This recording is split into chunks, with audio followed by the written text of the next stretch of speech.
Yes.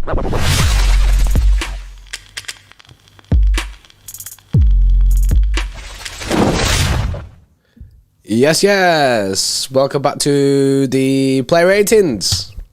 Yo, big player ratings. This is a very, very interesting player ratings, man, because as you'll see when we go through, let me not say anything, man, but yeah, stay tuned, man, because this player ratings is wild. Guys, make sure you drop a like on the stream if you've just joined us, man. We've got 170 people in here right now. Let's get those likes past 100 likes, so hit that thumbs up button for us, man. Just helps other fans find the channel, innit? LB, yes. What are you saying? I don't know, innit? People saying I'm out of sync, bro. Why am I moving mad, bro? Yeah, you are out of sync heavily. Now you're back. Speak. I'm back now, yeah? I'm back. You was heavily out of sync then. Yeah, I mean, what the hell, man? You could hear you in time, but your video was just not on it. Got EMP'd, bro. Right, yeah, guys, make sure you drop a like on the stream and get those likes past 100 likes for us. Massive win for City last night. It was absolutely necessary that we got that win, and of course, it completely changes the narrative now because, of course, we play Man United before they play Tottenham, and obviously United's not an easy game. It's a derby match, of course. They'll be right up for it. They're in some good form, but you know this is decent for us. You know, we can close the gap now to 2 points if we beat Man United next weekend. Of course, we do have the small matter of the FA Cup third round and the quarterfinals of the Carabao Cup.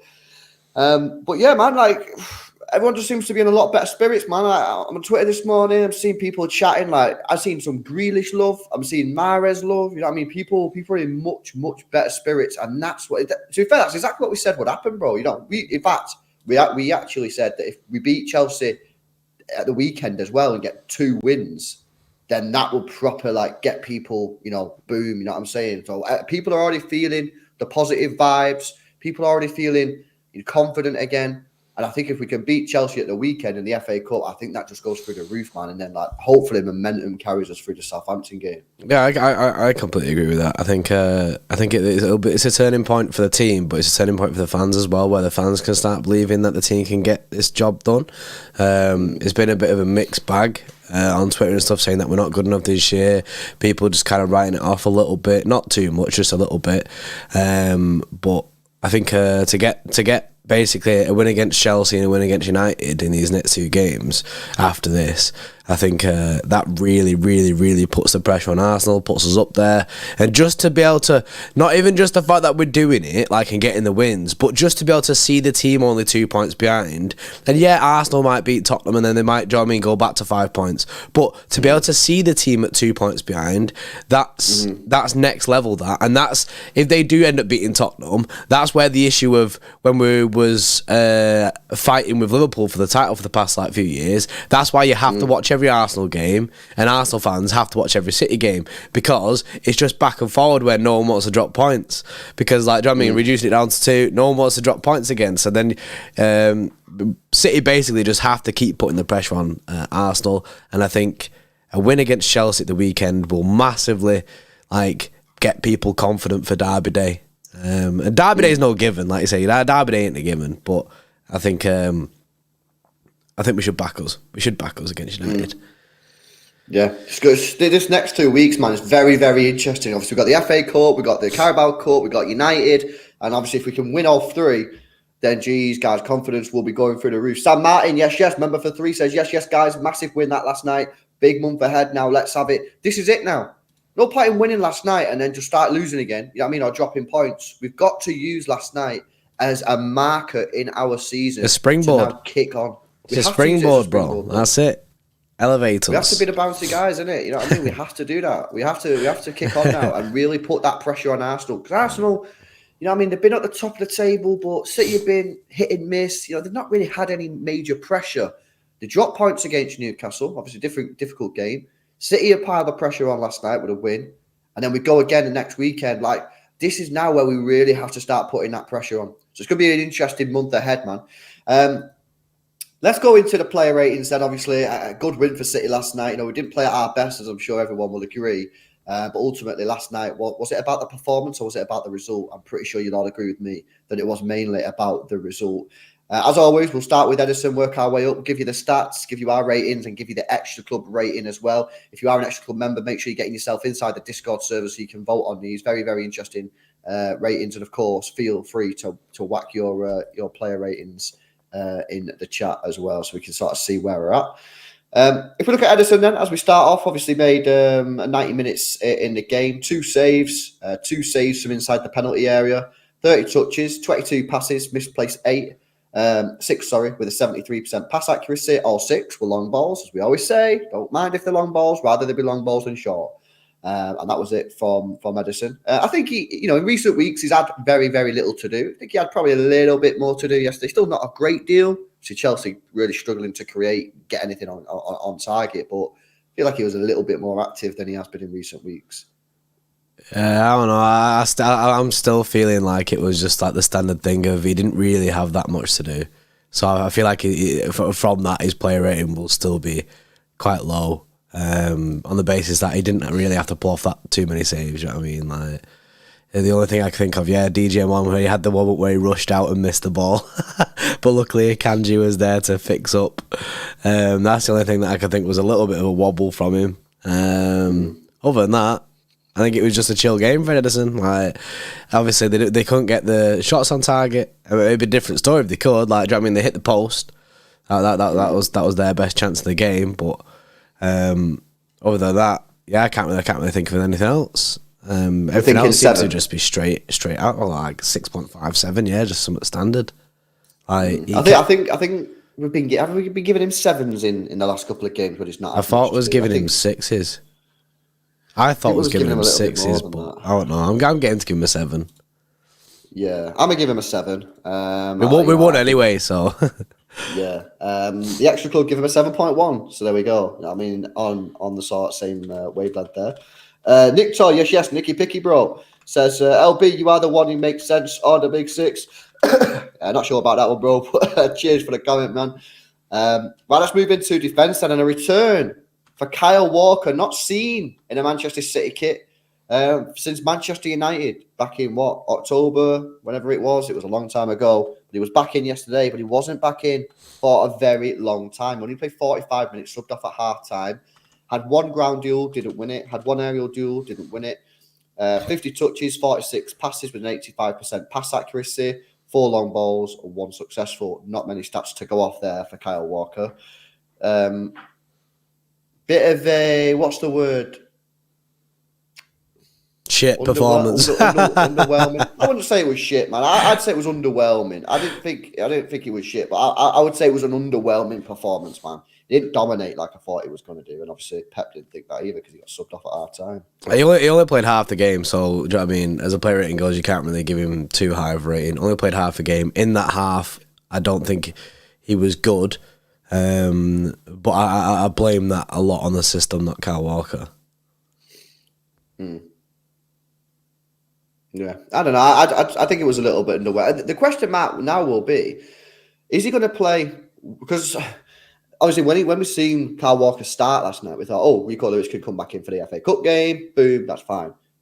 I actually think maybe Kyle Walker needs to play the FA Cup game. Maybe he needs the minutes. Maybe he's the one who actually needs to be playing in this match. After that, and Rico Lewis coming on, I completely agree. I think Kyle Walker should come in. But it depends on the way that he's going to play. If he's going to do this dodgy thing that he did in the first half again, which I imagine that he'll never do again, given the fact that he changed it, I think, there's no point. I think he needs to just full send the normal thing if he's going to play them tactics. If he's going to play a flat back 4, full send Kyle Walker in. But it depends on what Pep's going to pick. Yeah. It's, he didn't look match fit. Zane in the chat says, Sammy Zane in the chat says he didn't look match sharp. He didn't. But to be fair, we kind of expected that a little bit. You know, he's not played City. He's not played for England for 3 or 4 weeks. So yeah, I think it's one of them. Get him in the game on Sunday. We're at home. Should be a little bit less pressure on him being at home in the FA Cup 3rd round. Hopefully, Pep plays just a normal team, like a normal flat back 4, which will help him. And just get his fitness up. But yeah, his match fitness certainly wasn't there last night. Nick Toll says, got to catch a flight. Please give Jack and Nate thanks. All right, bro. Yes, Nick Toll. Have a safe flight, mate. Right, okay. Kyle Walker, I'm gonna hit him with a 6. I'm going to hit him with a 6. I'm going to go 5.5. 5.5. The Extra Club give him a 5.7, so bang in the middle. Chat, any? That's 5. Says Cronenberg says Jay, 4. 6.5. Cronenberg says 4. Cancelo Jalil says 3. I don't know. I think people are like giving him that rating based on the formation and that. Well, yeah, because he's playing in that formation. Yeah, but I'm it's not his fault. It's not. Yeah, it's not his fault because of the formation, but it's still his game. Like he's still playing it. Like the other week, he said about Grealish, he still needs to step up and play. Do you know what I mean? And do bits. I just think there was at times where Kyle Walker was sloppy, and I think, like I say, if I think 5.5 is fair. Yeah, only played half a game. Yeah, he did. He only played 45 minutes. Right, let's move on to obviously man of the match, John Stones. I'm just going to put that out there right now because I don't think anyone will disagree with that. Played 90 minutes in the match, made 4 clearances, 1 block shot, 1 interception, made 2 successful tackles, got dribble passed only once, 5 ground duels, 3-1, 4 aerial duels, 4-1. He had a 98% pass accuracy. Out of 89 passes, only misplaced 2 in the whole match. 8 long balls, 7 successful. I mean, this has got to be up there. This has got to be in the 9s, maybe even high 9s, man, because for a centre-back performance, away at Stamford Bridge, misplaced only 2 passes in the game, defensive rock, clean sheet. I also think he had to ride 2 different tactics. He went from being the main like Donny centre back in the middle to right-sided centre back, and he wrote in both systems. He looked absolutely confident. Like he looked mint in both sides. Yeah. For me, I think I'm saying 9.5. You know, I always stick to the 0.5s. I'm saying 9.5. I think he was absolutely incredible. I might give him a bit higher. You know. Can do. I just always stick to 0.5s or 0.0s. I'm gonna push it. I'm gonna give him a 9.8, man. I'm gonna give him a 9.8. I think yesterday's performance, man. Honestly, I genuinely think that it's possibly one of his best ever City games ever. I think it was that good. Defensively, he was a rock. I mean, look at the stats. Won all of his aerial duels. Unreal. Yeah, blocked that shot, which could have been a goal. Passing was excellent. Commanding. 9.8 is fair, you know. There's absolutely. I don't think anyone would argue with that because Fabio says, you know what? How about we give him a 10 and leave it there? Sam Martin's I just give him a 10 because that's what more could he have done. That's true though. Well, if you give him a 10, then there's no room for improvement, guys. You know what I'm saying? Yeah, but what could he improve on? Well, he misplaced 2 passes. In 90 minutes, misplaced 2 passes, so he gets each pass is a minus point. I'm gonna give him a 10, man. The Extra Club give John Stones a 9, so a little bit lower than me and you, bro, but still a high score.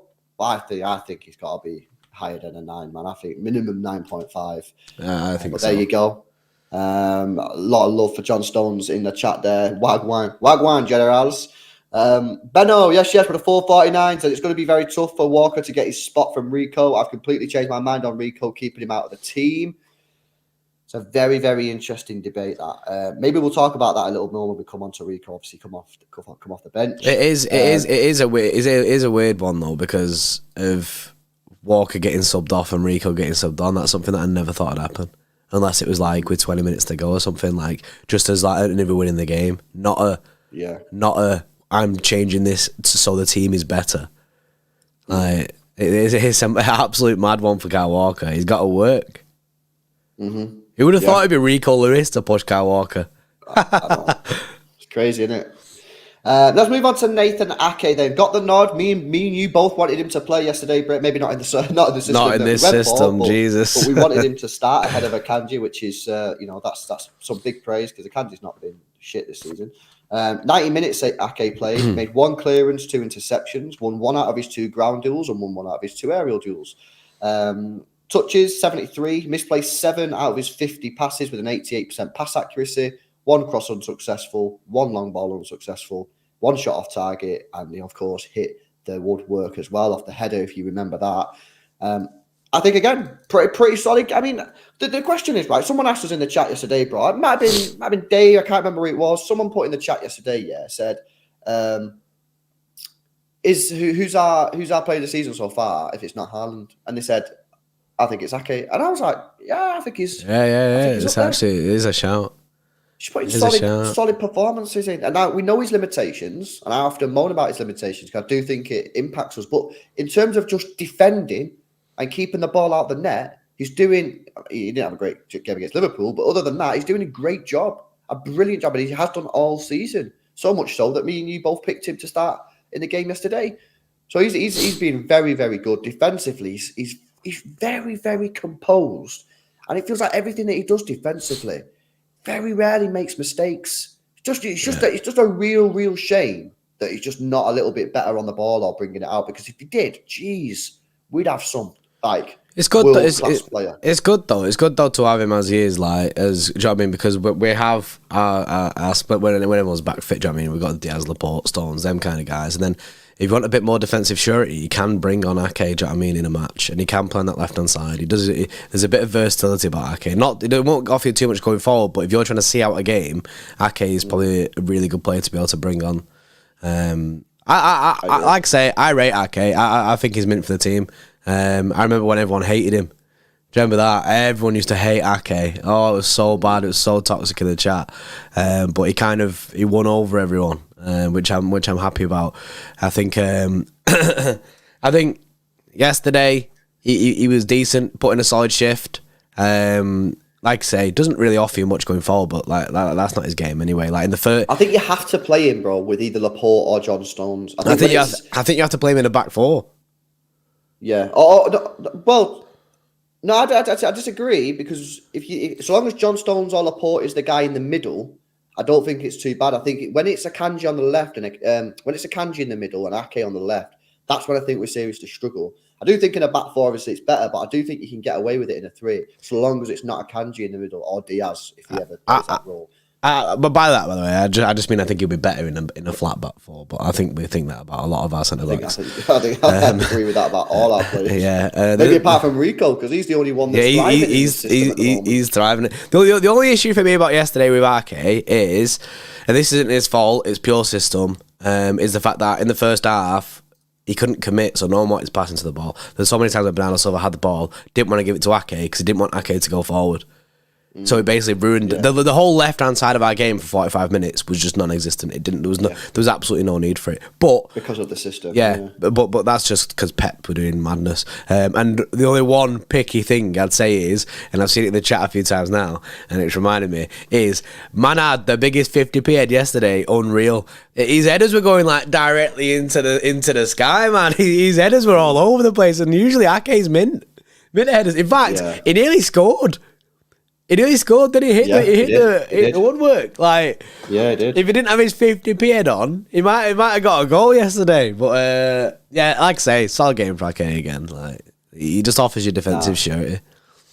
It was rating wise. I was gonna say 7.5. I don't know. I don't know if that's low. Does it feel low? I think it's a little low. Not too far. I'm gonna give him an 8. I think an 8's fair. Okay. Well, I think you're miles away. Cashman do there, 7.8. Romy says 7, 7.5, 7.8. Easily an 8, says Benno. Mario 7.9. Yeah, in that sort of region. I don't think too many people are going to give him higher than an 8. I'm not seeing anyone give him higher than an 8. I think 8's sort of his limit. And I think that he's going to, in them sort of games, he will struggle because he can't give us that extra going forward. I think he is sort of limited a little bit in sort of that sort of rate. Unless he has like a fantastic defensive performance and he's blocking shots and he's doing madness. I don't think he's ever going to get that real high rating because he just can't do what sort of John Stones on Laporte can do. But a solid performance, and at the end of the day, he did what we needed to do. He kept a clean sheet. Yeah. And it's a dub. Rachel with a 2. 7.1, by the way. Who did? The Xtra Club, yeah. A little bit low, I think that's a little bit low. Rachel with a 2 months. Yes, Rachel. Says Pep Guardiola press conference. The City players can be heard in the dressing room next door, banging on the walls and singing Johnny Stones. I need to watch that back. If that's a real thing, I need to watch that back because that is funny. Because it's funny as well because they love that tune. I love that tune. I think it's an absolute banger. That. Yeah, it's a fucking tune. It's a min. 13, I'm 5'9", mate. Why do people always ask me? And how tall we are, but it's dead weird. Amar, yes, yes, Amar with a 2 says United are murdering us if we play like yesterday. I have a caveat to that. If we play like the first half, yes. Second half, I don't think so. Interesting. Right, let's move on then from Nathan Ake. Another solid performance from him yesterday. We'll go Joao Cancelo just because it's easy, but he didn't really play left back. He played right wing. Obviously got subbed off at half time. He had 1 shot blocked. He had 6 dribble attempts, 2 successful, 34 passes, misplacing 6, 82% pass accuracy, 4 crosses in total, all unsuccessful. 2 long balls, 1 unsuccessful. He won 5 out of his 12 ground duels, 1 out of his 1 aerial duels. Got fouled a couple of times there as well, made a few defensive tackles. We've discussed in the summer about whether or not Joao Cancelo can play right wing. It wasn't great. It wasn't amateurish, but it wasn't great. Put him at right wing when we got a normal back 4. You think that might help? Potentially. I probably agree with you. I think Kyle Walker doesn't really help him. It didn't seem to help him on that right-hand side of the first half. But they seem to be getting in each other's way quite a bit. But even like some of the crosses, bro. His crossing was so bad. It was so bad. It was always well over hit. Yeah, it wasn't. Charlotte says gave the ball away too much. He lost possession. But another thing that we have to consider into that about them overhit passes and stuff like that is the fact that he's not played for ages. Yeah, that's fair. That's fair. He lost possession 17 times. Yeah, did he make a couple of fouls as well? Yeah, and if you think someone like Ilkay Gundogan, who played the full 90 minutes, only lost the ball 11 times. Yeah, he lost it 17 times in 45 minutes. Yeah. Kevin De Bruyne, well, to be fair, that's because a lot of his passes are going forward and just going nowhere as well. Kevin De Bruyne's passing was awful yesterday, and he still lost the ball 16 times in 90 minutes. So So it's not. It tells you a lot. It tells you a lot about Cancelo. You can understand why Pep got rid of him then, like at half time. Pep hates losing possession. The only thing I sort of, I don't know actually. This is what I was going to say, but then I'm going to say, then I'll just wrap it at a change of mind. I was going to say, Pep Guardiola in his press conference after the game said, I felt really sorry for Mahrez in the first half. I wanted to sub him off. Cancelo. And then I thought, Cancelo, sorry. So then I thought, well, if you think that, sub him off. Make the big call. But then I think to myself, if you sub someone off within 30 minutes of the first half. I think he just gave him the full half to try it, and then afterwards he just went, this ain't working, this. Yeah. I'm sort of conflicted, because in one mind I'm like, you're a manager, you should make the change if you can see it's not right. But then I think if you did it at 30 minutes, imagine how sort of like, that's a massive roast on Cancelo. It's good though. Maybe he's just protected him a little bit. It's good though in the sense that he has protected him, and you can see that Pep isn't blaming him for that performance. He's basically saying, Pep's taking the blame for it, and basically saying like, look, it is my fault that this has happened.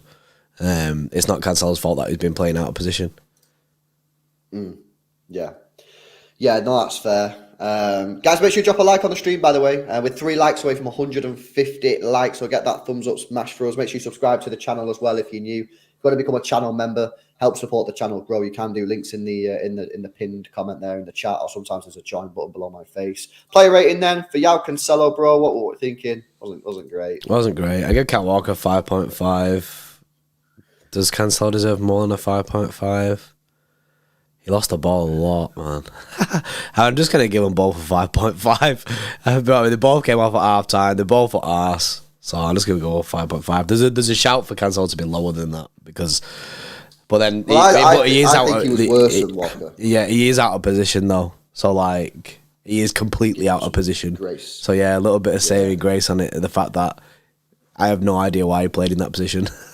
Bro, I can't believe Pep did that. He did the long con, bro. Pep conned us so hard last night. I know. He basically said, here's the team you all want, and everyone's buzzing and gassed. I even said yesterday, Pep for me is at a high rating right now because he's picked this team. And then he instantly put it in the bin by them tactics. Honestly, it's just weird, man. It's just weird. But yeah, I'm just going to give them both 5.5. I'm going to give him a 5.5. I give Kyle Walker a 6. I think Cancelo was worse, so I'm going to give him 5.5. The Extra Club give him a 5. So lowest rating of the stream so far, Cancelo with a 5 there. Well, let's move on into midfield then, and let's go to Rodri. To be fair, I did think kind of better. I don't think he's been as good as he was before the World Cup since he's come back. I think he's been a bit weird. I do think he was a little bit better last night. These are his stats from the game: 86 minutes played. How he didn't get booked, we said it last night, is a mystery. Obviously, one more booking for Rodri before match day 19, and he misses a game through the 5 booking rule, so he needs to be careful. 86 minutes played, 101 touches of the ball. He passed the ball 87 times, misplacing only 6 of those, giving him a pass accuracy of 93%. 8 long balls, 5 of which were successful. He had 1 dribble attempt, unsuccessful. He won 4 out of his 9 ground duels and 2 out of his 3 aerial duels. Lost possession only 7 times. Made 4 fouls in the game without getting a yellow card. So that's pretty impressive. 3 clearances, 1 block shot, 2 interceptions, and 4 tackles. I thought Rodri had a solid game yesterday, which was nice little bounce back from the Everton. Obviously, Everton, clearly his fault. He made the pass. I thought he played well yesterday, and I think getting him off that pitch without a yellow card, that's one of the biggest dubs of the fucking night. You know what I mean? Because we really need him for that United game, just because Calvin Phillips probably isn't quite fit for the derby just yet. Yeah, I think it was all right, Rodri. He did do that one dodgy pass, which reminded me of the Everton game. That one little hospital pass, and then but other than that, I think pretty chill. Like you say, pass accuracy is well up there. First half, a little bit weird, but he was slotted into the positions all right. Into that centre back, he understood the role, but it was a bit weird because he understood the role, but also at the same time he was the defensive mid, but also was the centre back. He had 2 roles for himself. But then in the second half, you could see he became a lot more comfortable in the sense. And like when we're talking about Ake, and he can't really go forward, it doesn't offer you much going forward. But in the second half, Ake was getting forward, and that's because Rodri gives him that surety that Rodri will step back into your position there to become the 3rd centre back if Ake does go forward. And I think that's why I think the team just understand the roles a lot better in that second half formation, because we've been playing it quite a bit in the first half. At the first half, some of them look a little bit lost. Now, Rodri, I think, was one that in both halves was still solid. I agree. So I think he was chill. That's because he's got like a sick football brain, man. You know what I mean? His football brain is up there. Like I say, I think he's better than Busquets now. And you best believe at some point, Barcelona, Real Madrid, these teams are going to come calling for Rodri because he's that good and they want to take him back to Spain. So he's a world-class CDM. I think he's the best CDM in the world. And I think you're right. I think the fact that yesterday he was one of very few players who knew what he was doing in the first half shows you just how intelligent this football player is. I think he was sick. I'm a hit him with an 8, man. I'm a hit him with an 8. Yeah, I was gonna hit him with an 8 as well. Now that people might be thinking that's quite high. I just think the fact that he put a shift in both sides, I think it was all right. Yes, Daps in the chat. I can see you in the chat there, mate. Hey, mate, I won't be good. Yeah, people might think 8's high, but I just think both sides, and I don't think I can remember a point where I was like, oh, fucking hell, Rodri's having a shocker. I think there's quite a variance of range. I'm seeing loads of 6, highs of 8.5. Yeah, it's going like there's loads in the area of like 7.5. I see loads of people saying 7.5. No, I don't know. Interesting ratings. Yeah, I mean, to be fair, 7.5 ain't too far off. I'm kind of fine with that. Richard says 4. Richard's definitely baiting there. Not a chance. The Xtra Club have given him a 7.1. Yeah, 7.1 from the Xtra Club. 7.1 from the Xtra Club. Cool. Okay. Let's stick in the midfield then. Let's go to Bernardo Silva, just because he did play a little bit deep when he was playing before he went off. Because obviously in the second half he did go to the right wing, but he was playing next to Rodri quite a bit as well. So let's go to him then. Yeah, the first half. Played 59 minutes in 59 minutes he played, 73 touches, made 56 passes, misplacing only 5, 91% pass accuracy. Made 1 key pass in the game with 2 crosses, both unsuccessful. 5 long ball guys with 4 successful. 1 block shot, 2 dribbles, 1 successful. He won 2 out of his 5 ground duels and won 1 out of his 2 aerial duels. Block shot, a couple of interceptions and tackles there as well. You know what? I was quite shocked that Bernardo Silva got subbed off, because he just before he got subbed off, he absolutely terrorised Cucurella. And I thought he was playing all right when he went out on that right wing in the second half. I thought he started doing right. So I was quite shocked that Pep Guardiola actually made that change. I thought he was playing all right in the second half. First half, it was just sort of like a standard double pivot situation for Bernardo. It's difficult to give him a high rating when he's doing that role because he's just mopping up, passing the ball. I think as well, sometimes like in that first half, he ended up deeper than like the centre backs. Like, how was that a thing? Like, why is Bernardo so far back? Like, I know. That's just what happens when he plays in that kind of like double pivot role. That's what happened in that first half. But then, like you say, the second half on right wing, he did look a lot better. Like you say, just before he came off, he went on some like mad dribbling run pass like Cucurella and that, didn't he? And that's why I thought he'd do well on that right hand side because we've seen that a few times. I'm not sure. I called it, to be fair. I called that he would come off. I said Mahrez will come on for Bernardo and Grealish will come on for Foden. I said that'll be the sub. And he did do that. So I wasn't surprised that he went off. I just think, because I think Mahrez on that right-hand side has been getting us goals. Bernardo, so far, ain't it? So I just think Pep went back to basics, innit? Or his version of basics, not ours. But on the right side, I say, I think he looked all right. I don't know how much I'd like to see it, but I don't know. I think he was put in his position, looked decent. But the first half, I think he was mopping up a bit, just like Rodri does. Can't really remember him doing anything going forward in the first half. No, he didn't really get involved that because he was mopping up. It was the second half really that he was getting a little bit more involved when he going forward. But then he got subbed off after 15 minutes. A bit of a weird one then for Bernardo Silva. Kind of difficult to give him a value because he played completely two different roles. First half, he obviously played in that sort of defensive midfield position where just sort of you kind of go unnoticed, just getting on the ball, making the ball move. Second half, he did get more involved, but then he got subbed off after 15. So I don't know, maybe like I'm going to say 7. I'm going to give him like a 7.2, 7.3. I think something around there. Yeah, because at the end of the day, in the second half, he positively impacted the game. Yeah. Because in that second half is when we started to take control. And then, once we were in control of the game, we made the switch for Grealish and Mahrez to both come on. And then we ended up obviously getting the goal at that point. But he looked good. He looked good on that right hand side. So yeah, I'm going to give him a 7. You'll go what, 7.3? You say? Yeah, I'm going to give him a 7.3. 7.3. The Xtra Club are giving a 6.6, which I guess isn't too far off.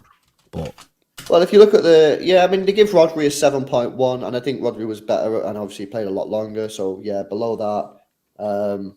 I think that's probably consistent with the rating so far. But yeah, I got to go 7.3. See, one in the chat says, did we dodge the Cucurella bullet? Looking very average for someone who cost £62 million. Of course we did. Yeah. Of course we dodged him. Well, the thing is, not worth 60 million. Hence why the club were very stubborn on the price. We offered 35 mil at our max.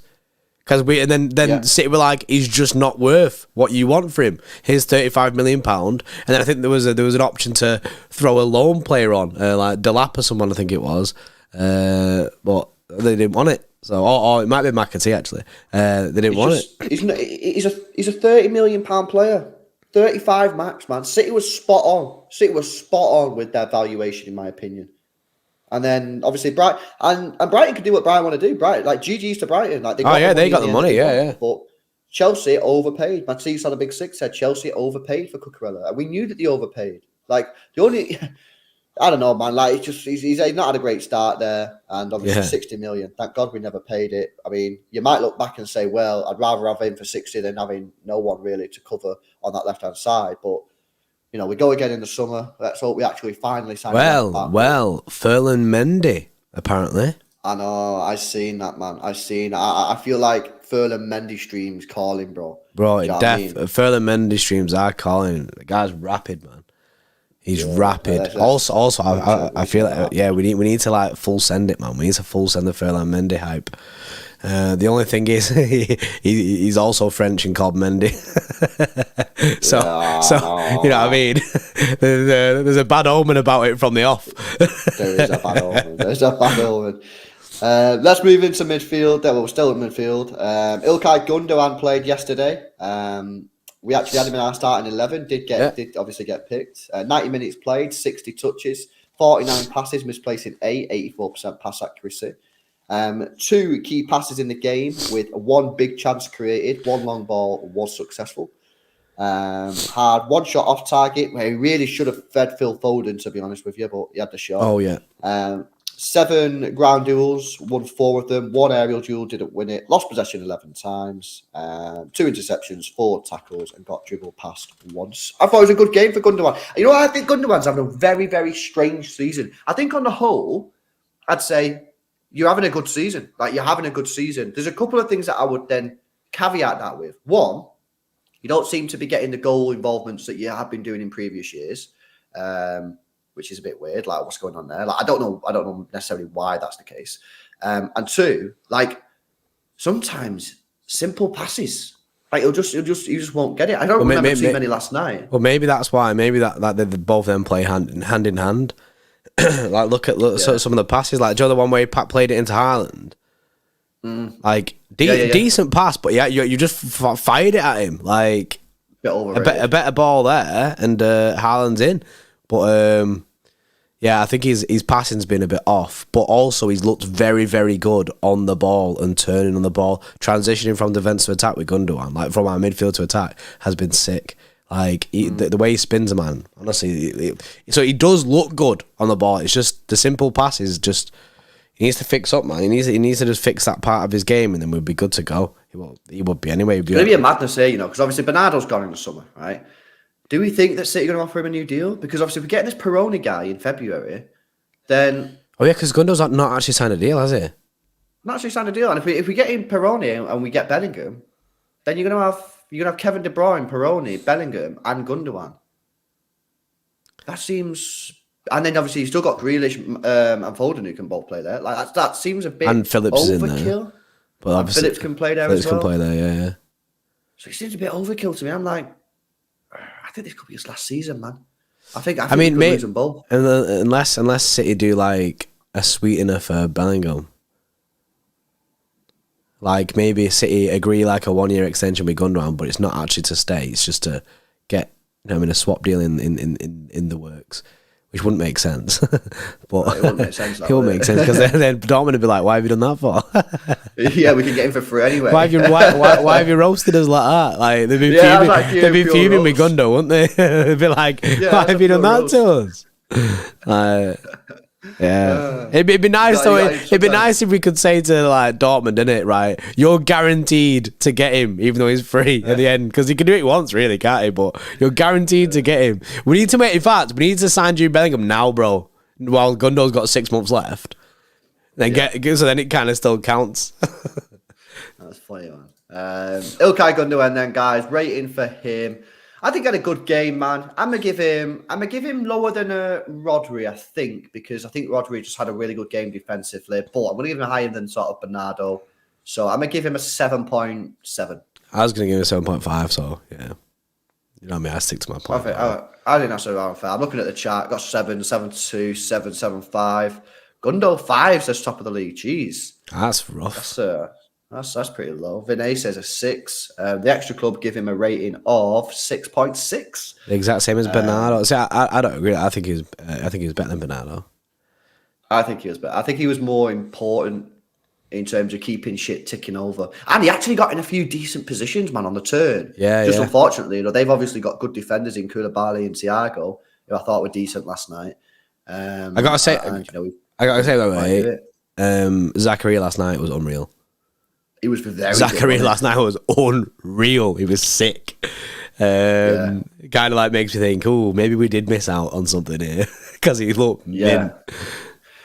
No, he was decent. I'm going to go over to Phil Foden and then we'll do Kevin and Erling Haaland because Kevin was very advanced last night and I think it'll be good to talk about Kevin and then Haaland. So let's go with Phil Foden. Bit of a weird way of doing it, but then that's because... this is a very weird way. Right, stats for Foden should be quite quick. 60 minutes played, 29 touches of the ball, 18 passes, 94% pass accuracy, only misplaced 1. 1 key pass, 1 cross unsuccessful, 1 long ball unsuccessful, 9 ground duels, 4-1, got fouled 3 times and made 1 tackle. Now, I know people are going to be like, the system's fucked him. But I don't think he's doing enough for me, bro. I'm looking at him, I'm thinking, I don't think he's doing enough. And I know people be like, it's a system, and I get the system, yeah, but I just think, like, bro, like, you're blessed with unreal talent. And pretty much every time you get the ball, you just go backwards or pass it in field. It's like, Yeah, but also that's what Jack Grealish does. That's the way the team works, isn't it? Recycle the ball to keep the ball rather than force it. But then I get it's Azpilicueta in that. And then, to fair, when he did take an Azpilicueta, it worked. Do you know what I mean? He spun him, didn't he? And he looked positive at that point. But I don't think... I'd love to know how many times Foden got the ball. Is that a thing? Yeah, we could go touches. So he touched the ball 29 times. He got the ball. It just seemed like non-existent on that left-hand side. I feel like that whole left-hand side was non-existent in the first half, and that's all Foden. Oh no, he didn't. He did play a bit the second half, didn't he? And in that first half, it was dead. It was completely non-existent. Phil Foden. There was no point in Foden being there in that first half. I think second half is where he took Cucurella on. Yeah, I'm just thinking this left wing for me at the moment, it's just not working. You know what? I'm just not getting any excitement from it or like danger. This isn't a new thing. This is something we were saying pre-World Cup. Obviously, it's been going on a long time. Yeah, it all came to a head with the Liverpool game when he didn't take on James Milner. But one thing we did say is when Pep switched Foden to the right wing and Grealish left wing, we all of us, everyone in the chat wanted to see that again and again and again because it looked really, really good. And both Foden and Grealish looked thriving in them roles. Foden right wing, Grealish left wing. So I'd love to see if there is a place for Foden on, like, do you know what I mean, to come on as a right winger at points, do you know what I mean? Like, to just give it a go. Again, like we did last time. I mean, he might do it against United. He might have run the exact same system he did against United last time. You say that though, but the problem is you can't drop Mahrez in this form. That's it. That's the issue that you've got. And then, I don't know what we're going to do with Phil. The only way Foden basically needs to smash it on the left hand side again, because that's the way he gets back into the team, like, consistently. He's not going to get back into the team consistently on the right hand side because Mahrez is there and Mahrez is slamming at the moment. So he has to do bits on the left hand side. Now, like I say, he did have a waste of a whole 45 minutes in that match because obviously the first half was dead and it was not a thing. But we just need to see him play more. We need to see him play more in our system, the actual system. I mean, Pep came out last night and admitted, didn't he, that he changed the system to try and to Chelsea's game rather than playing our own game. We were trying to do it to Chelsea's game. Now, obviously, he's the manager, he can do it once, but I'd love to see Foden just in our team, in our actual team, like where the way that we play. Can I give you some stats, bro? Yeah, hit me. Phil Foden this season has played right wing 4 times. He scored in 3 of them. There you go. Scoring a total of 5 goals. 5 goals in 3 games. The only one game he didn't score in was the opening day against West Ham, where he didn't get a goal. But every other game, Seville in the first game of the Champions League, United at home, and what was the other one? Wolves away. Scored in every single one. Well, this is what I'm saying, and this is why a lot of people were backing for him to play right wing. I think there is a shout. But the problem is Mahrez is in the form, man. You're in a real difficult position there with the form. That's why I've said we should try him out in the middle sometimes, man, because he can drive at people. But Jeff, so do you guys not think we played a 3 at the back with Foden left wing back first half? Also, KDB needs to be able to be subbed on when he's stinking it, subbed off when he's stinking it up.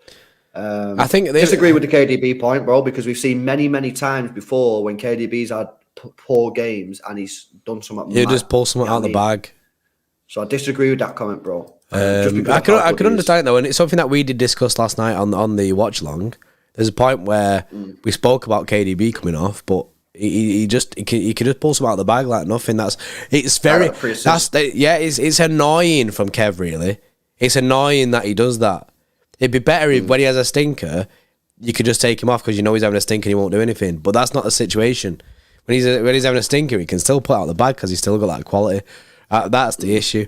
The 3 at the back with Foden left wing back, I do think that when Chelsea had the ball, Foden was dropping quite a lot. But then when we had the ball, he was obviously hammering it up on the left hand side. Didn't really receive it too much.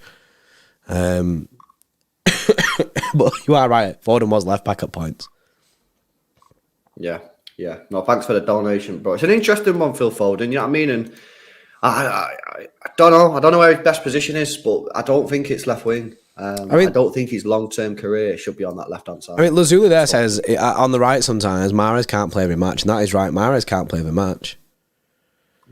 Yeah, that's fair. That is true. And obviously, if Grealish can find a bit of form, then maybe, you know what I mean, because Mahrez can't play every match, then maybe you could hit a Grealish-Mahrez, Grealish-Foden combination. Yeah.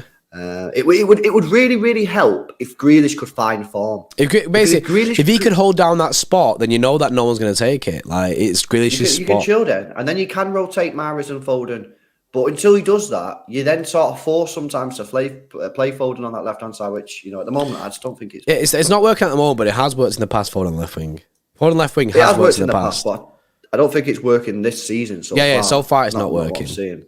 But that's why I'd like to see it with our normal team, innit? Normal team, Foden left wing, might be different. Yeah, this season, right, he's played 15 times, 15 times left wing. And he scored in 3 of them.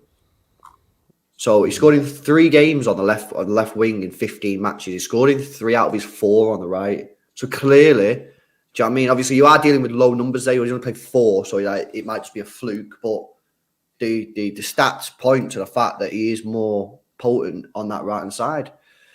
Rating then, I'm gonna hit him with a 6, man. I don't think it was negatively impacting our team. I don't think he did anything to impact it on a positive note. So I'm gonna give him a 6. I'd give him a 5. I don't think he did anything. Fair, bro. I don't think he did anything. I don't think he existed, and I feel really harsh saying that because I love Phil.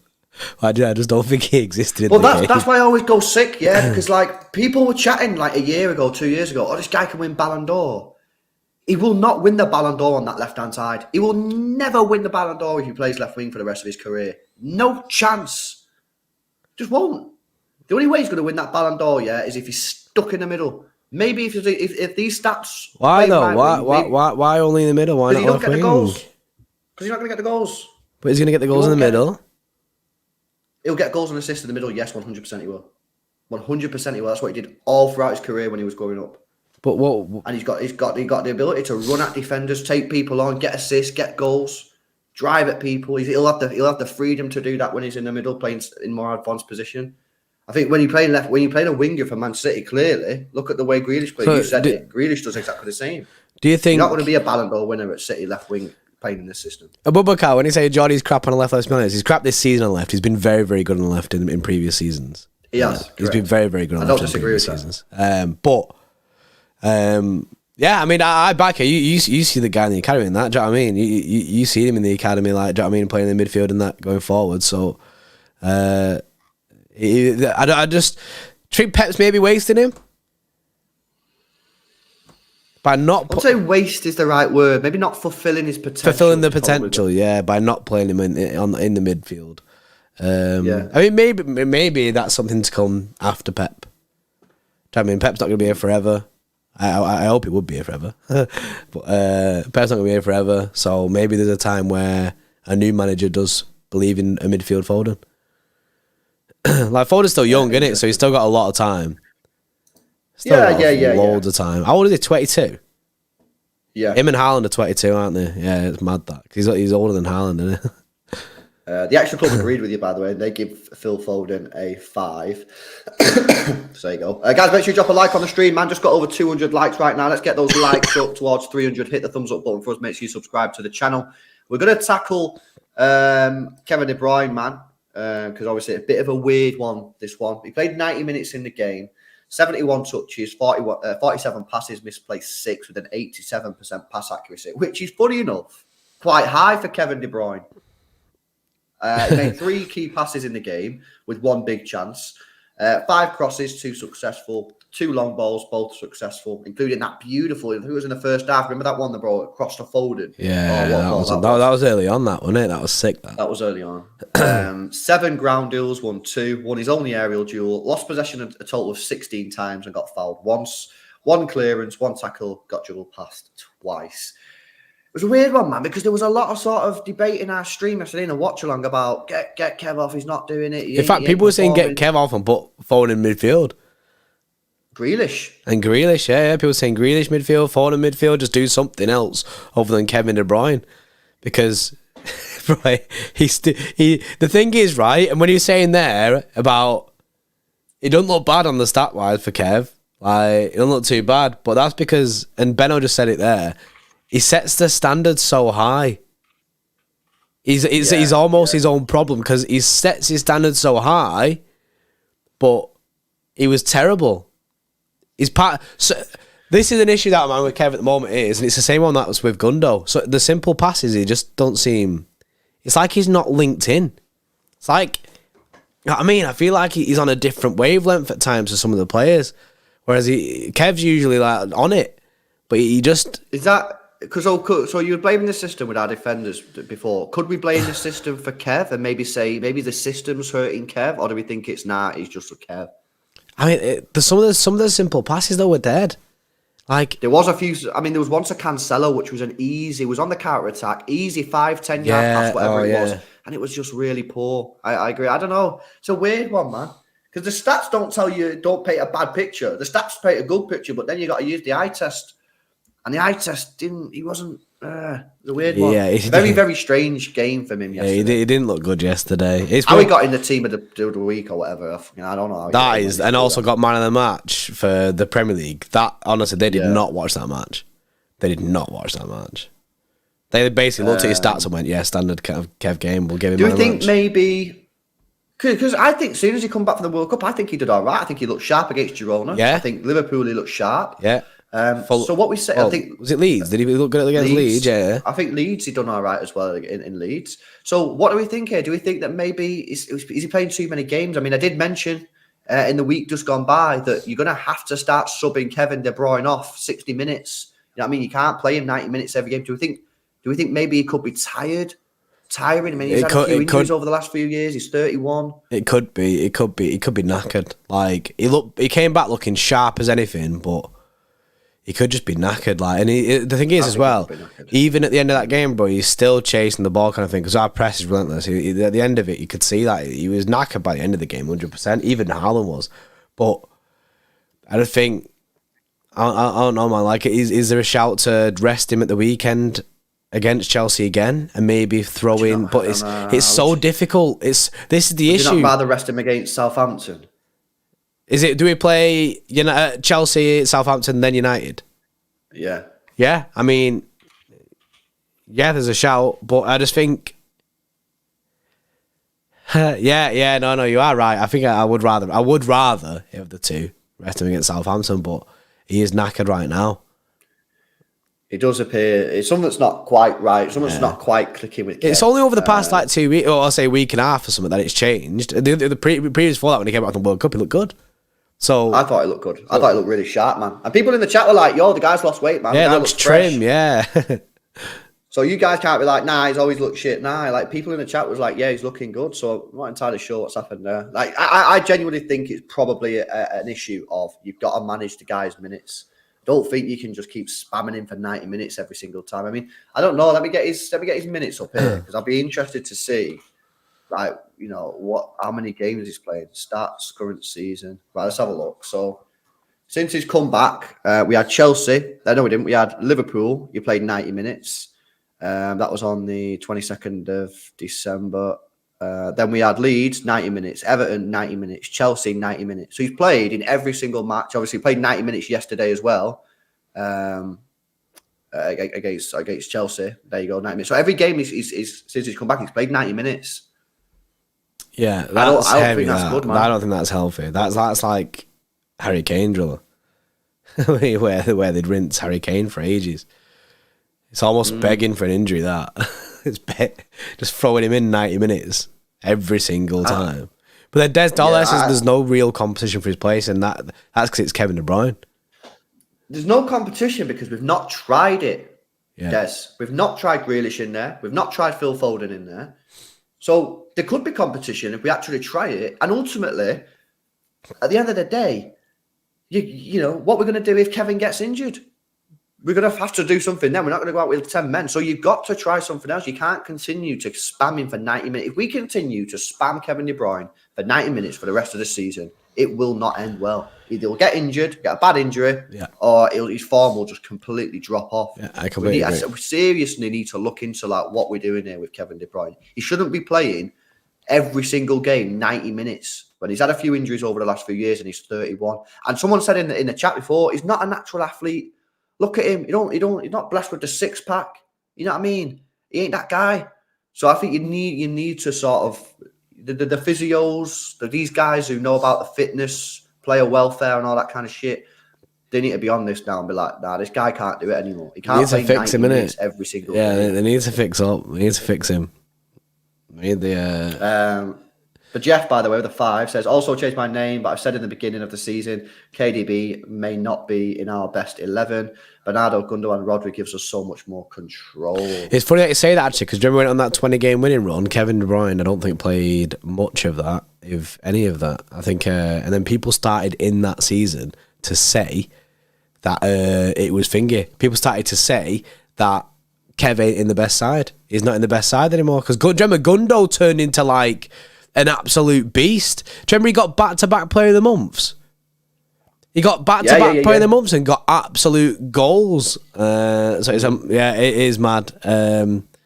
Yes, Skullfuggery in the chat. Yes, Skullfuggery. Yes, there's a lot of content for you now after last night. Anyway, Saeed, man, Saeed doing bits. Easy, bro. I tried to tell him, man. I tried to tell him last night on the stream. I was like, bro, come on. Don't. Why you do it like that for? the guy just can't help himself. Right, Kevin De Bruyne. Anyway, player rating, man. 5.5 for me. He played. I can't give him a 5.5. He played longer than Phil. So I'm gonna give him higher than that. I'm gonna give him a 6.4. Okay, that's probably more fair. Give him a 5.7. These extra club, these ratings say you wouldn't thought we would have bloody won last night, would you? Some of these ratings are mad. To be fair, it wasn't the best of performances, so I guess that's why. It wasn't.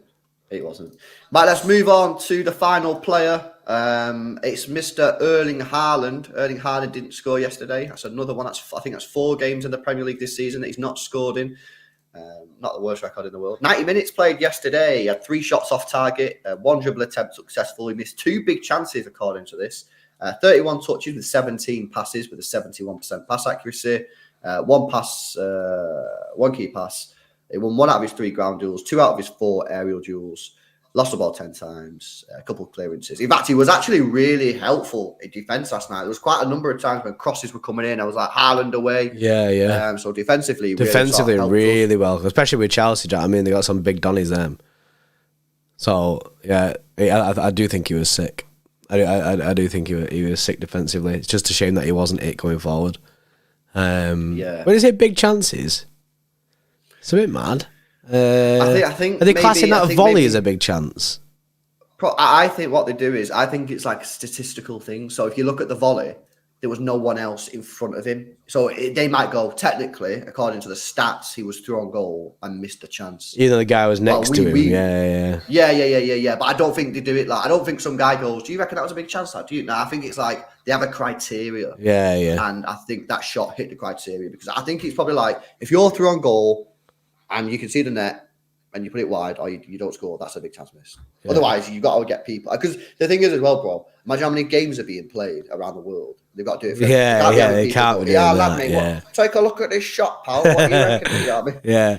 A big chance or nah? You have like a massive WhatsApp group of some like 3rd division Brazilian football match. It's a fucking big chance, mate. I just scored that in my sleep.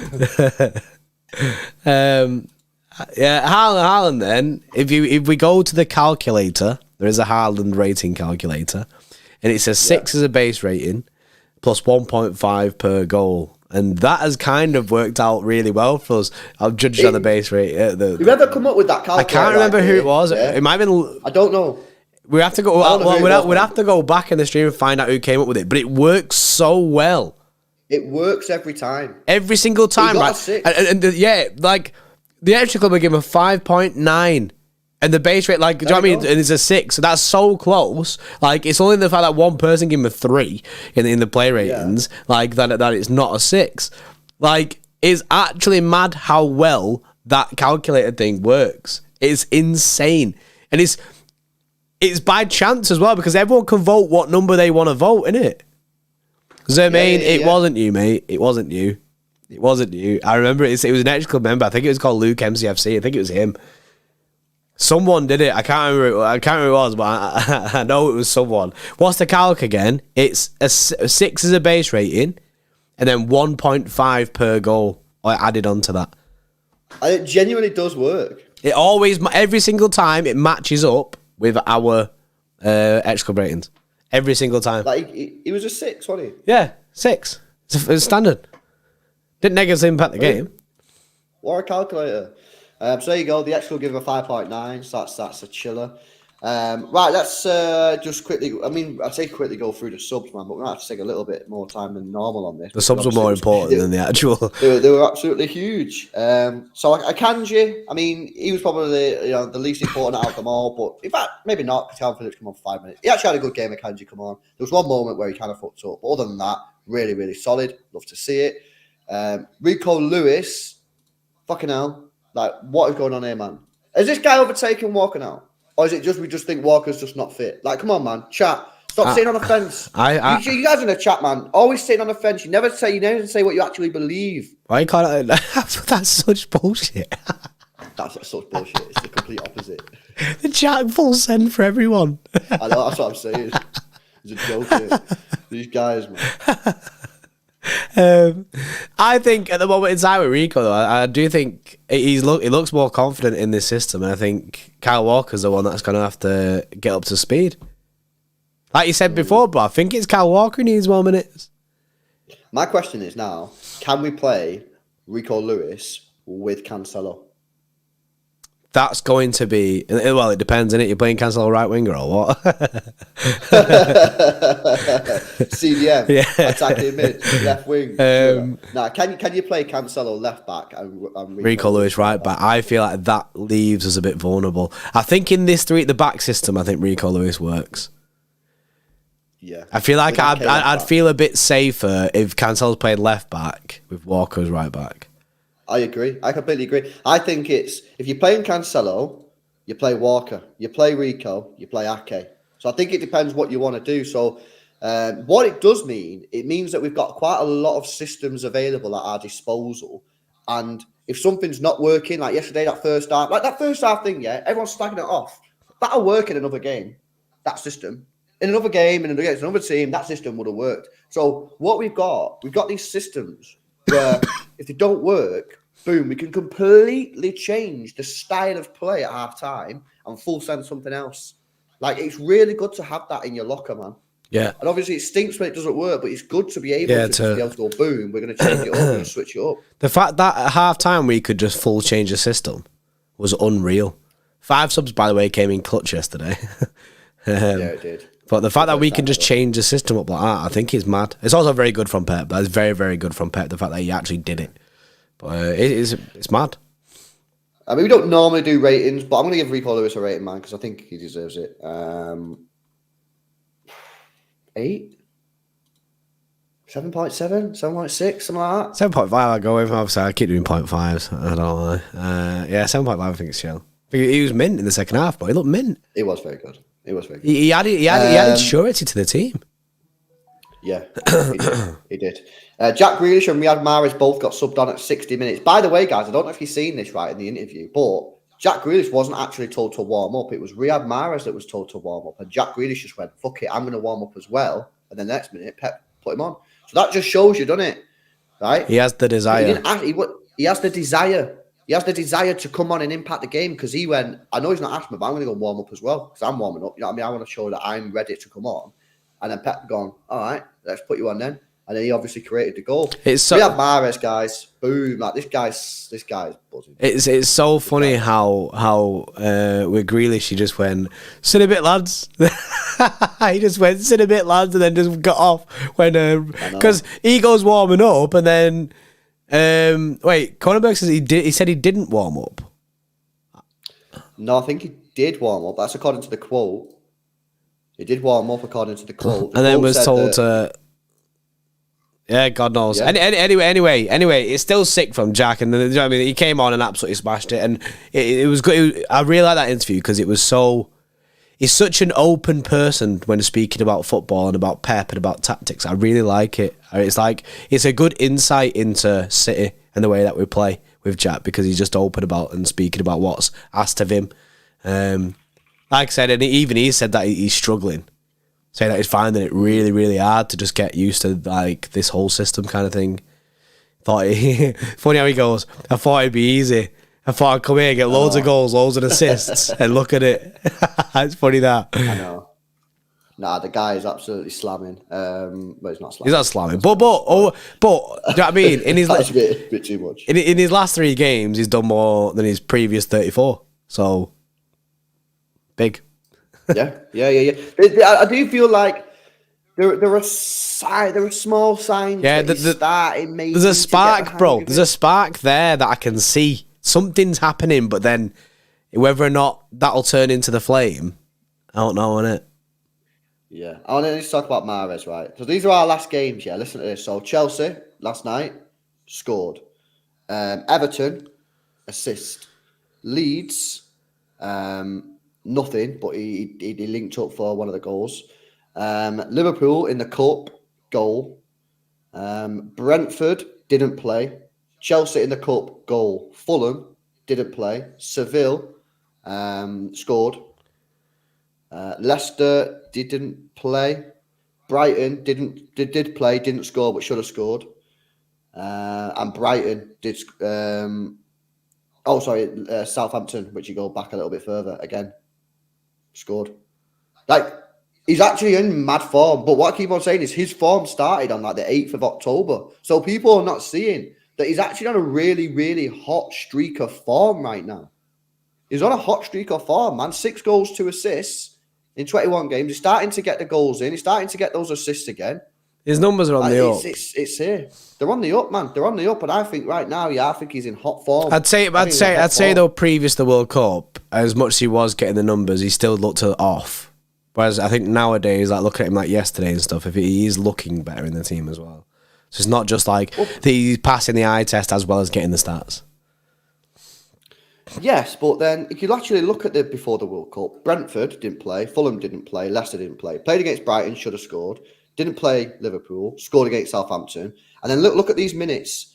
Played 15, 18, 17, 35, 61, 92. He only started 2 games. Yeah, we said this. We said that it was bad for Mars because he can't get in the team. He can't get in the team.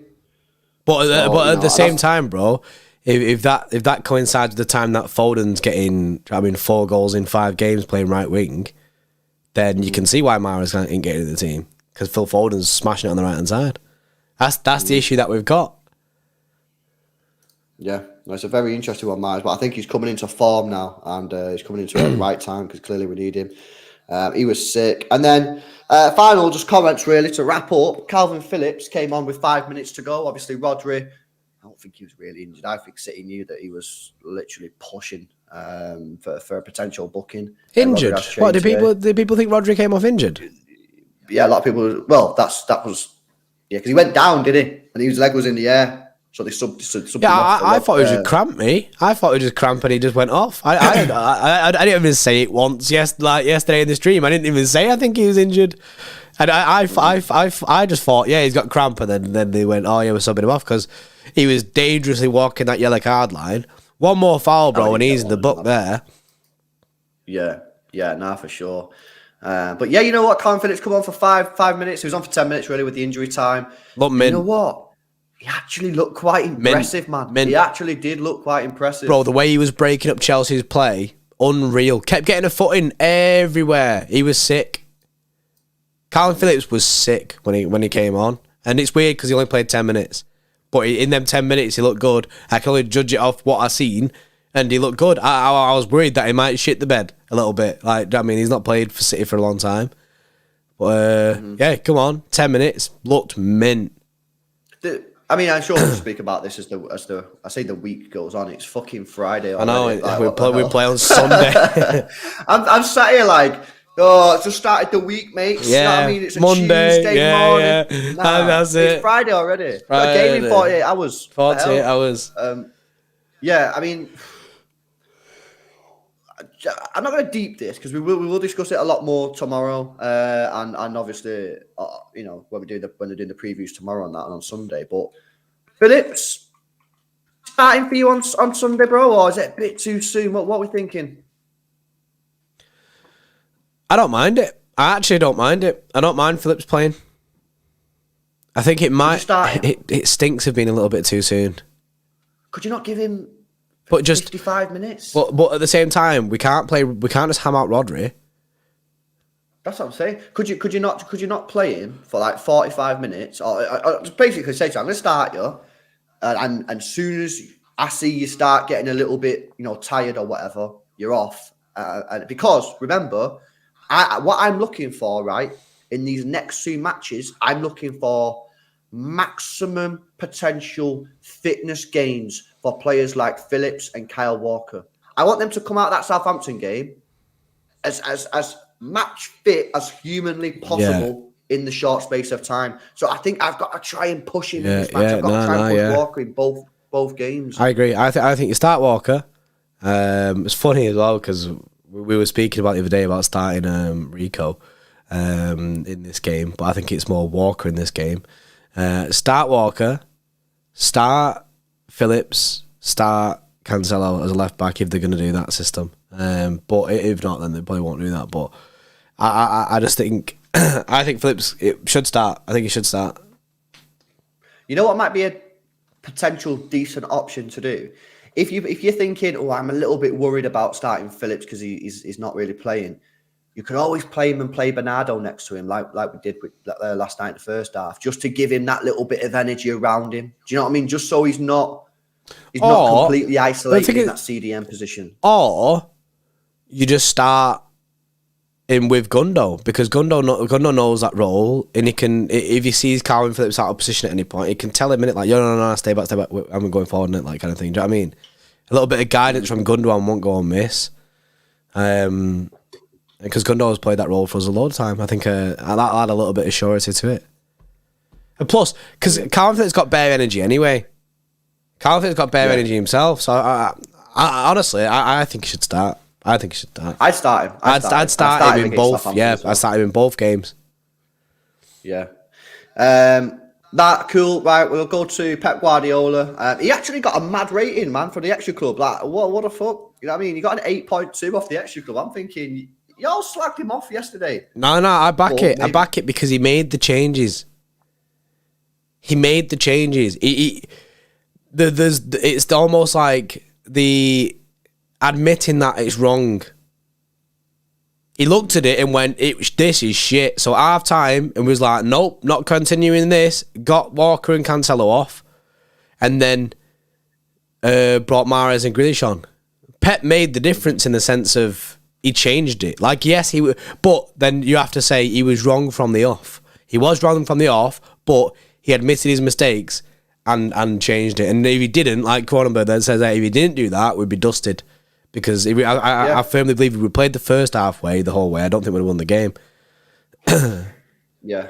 No, that's interesting. And the referee, quite a good rating from the Xtra Club yesterday. They got to give him a 5.8. I mean, from City fans, you got to give him a good rating, innit? He didn't give Rodri a yellow card.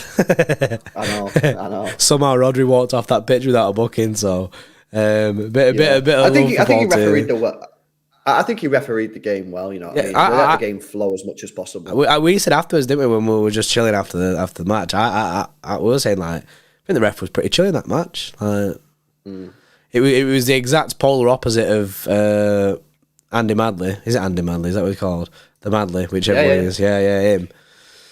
The polar opposite of that, where he lost the game in the first half, just like he did in the Arsenal game as well. But is what it is. Like I say, I had no problems with the referee yesterday, but other than the leniency. No. Like if you was another fan watching it, you'd be going, he should be having a yellow card there, like fuming. Yeah. But for us as City fans, we're like, yes, no yellow cards.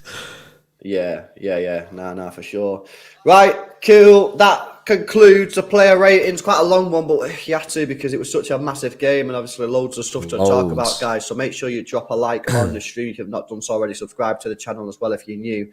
Obviously, it doesn't stop, guys, because we've got another match on Sunday. Chelsea again. We're playing Chelsea again in the FA Cup at home this time. And I've got news actually for you, bro. Laporte is confirmed back. I know, I've just seen that. That's nice to see, man. Laporte is back in training, which is good. Yeah, that's good, man. That's good. Be interesting to see what the team is, man. But we'll come on to that sort of in the next day. We'll deep it. We'll deep it. Buzzing, guys. Enjoy the rest of your day so far. Yes. Make sure you drop a like on the way out, and peace out, man. See you in a bit. See you in a bit.